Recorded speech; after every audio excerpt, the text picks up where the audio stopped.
Good morning. तर आज मी आलेली आहे एका कार्यक्रमासाठी. कार्यक्रम खूप छान होता. पण मुलींना स्कूल असल्यामुळे मुली काही आल्या नाहीत. त्यांना टिफिन बनवून दिला. टिफिनमध्ये छान अशी फ्रँकी बनवली.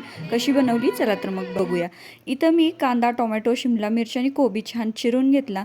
त्यानंतर एका कढईमध्ये तेल टाकून जिरं मोहरीची छान फोडणी केली. कांदा परतून घेतला. टोमॅटो घातला. टोमॅटो मऊ होण्यासाठी मीठ घालून घेतलं.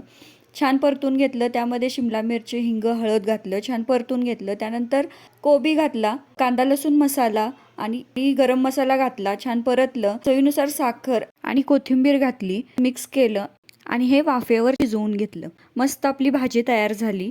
त्यानंतर इथं मी कणिक मळून घेतलेली आहे. गव्हाच्या पिठामध्ये मीठ आणि तेल घालून छान अशी कणिक मळून घेतली. त्याचा एक गोळा घेऊन त्याची एक मोठी चपाती लाटून घेतली. उलटण्याच्या साह्याने असे त्याला होल पाडून घेतले जेणेकरून ते फुगणार नाही. तवा गरम करून घेतला. तूप लावून घेतलं आणि चपाती ही दोन्ही बाजूनी छान अशी भाजून घेतली. त्यानंतर त्यावर आपण बनवलेली भाजी घालून घेतली आणि एक चीजचं क्यूब घालून घेतलं. चपातीवर तुम्ही वेगवेगळे सॉसेससुद्धा वापरू शकता. माझ्या मुलींना असंच आवडतं म्हणून मी असं करते. या पद्धतीनं परत फोल्ड करून घ्यायचं जेणेकरून त्यांना व्यवस्थित खाता आलं पाहिजे. चीज घातल्यामुळं मुलं आवडीनं खातात. तर इथं मस्त अशी आपली फ्रँकी तयार झालेली आहे. हे छान कट करून घ्यायचं आणि टिफिनमध्ये मस्त मी पॅक करून दिलं. त्याच्याबरोबर सॉस दिला. तुम्ही यामध्ये अजून वेगवेगळ्या भाज्यासुद्धा ॲड करू शकता.